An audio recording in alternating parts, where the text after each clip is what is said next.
Ulimwengu ya Uarabu imedhihirisha wazi kwamba wao ni watawala wakala, sio watawala wa dhati ambao kwa ridhaa ya umma ndani ya biladi za Kiislamu, ikiwemo Misri, ikiwemo Tunisia, ikiwemo Morocco na Saudi Arabia na wengine mfano yao. Wote hawa ni watawala vibaraka ambao wako pale kupokea moja kwa moja maagizo kutoka kwa Magharibi na Mayahudi.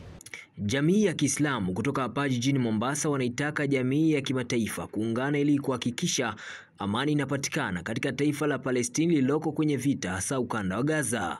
Wakiongozwa na Shaban Omar Mwalimu ambaye ni msemaji wa Hizbut Tahrir Kenya, amesema kuondoshwa kwa utawala wa Kizayuni kutasaidia kupatikana kwa amani katika taifa hilo, huku akitaja kwamba viongozi wa Kiislamu Afrika wamelifumbia macho swala hilo. Hatua ambayo inastahiki kufuatwa katika Gaza, mbali na kukashifu, mbali na kuombea dua, kama lillahi alhamdu waislamu wote wanaomba dua leo, mbali na maandamano kama hii ni sehemu ya maandamano, lakini tunasema hatua msingi inayofaa kuchukuliwa pale ni kuondoshwa utawala wa Kizayuni ambao una tarehe mbovu dhidi ya umma wa Kiislamu, na hakika ule ukatili unaofanywa umepandisha hisia si kwa umma wa Kiislamu tu, bali kwa umma wowote unaopenda amani katika ulimwengu. Hata hivyo, wametaja baadhi ya mataifa kufuata mienendo ya kigeni na kuacha umma wa Kiislamu unyanyaswa kutokana na kusaini mikataba inayowazuia kuchukua hatua dhidi ya wakandamizaji kupitia mifumo tofauti.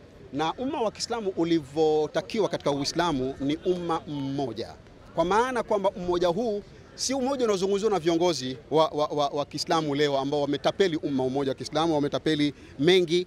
Mfano leo utakuta kuna statement imetoka kwa watawala wa Iran na Saudia ati wanazungumzia umoja. Ule ni umoja wa kuvuruga umoja, kwa sababu umoja ule hauja abiri hisia za umoja wa kikweli. Reality ile ndani ya Gaza kwamba ile ni apartheid state ambayo yakandamiza watu kwa msingi ya dini, kwa msingi ya ukabila, kwa msingi ya rangi.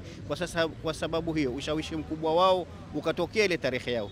Ama ulimwengu ya Uarabu imedhihirisha wazi kwamba wao ni watawala wakala, sio watawala wa dhati ambao kwa ridhaa ya umma ndani ya biladi za Kiislamu, ikiwemo Misri, ikiwemo Tunisia, ikiwemo Morocco na Saudi Arabia na wengine mfano yao. Wote hawa ni watawala vibaraka ambao wako pale kupokea moja kwa moja maagizo kutoka kwa Magharibi na Mayahudi.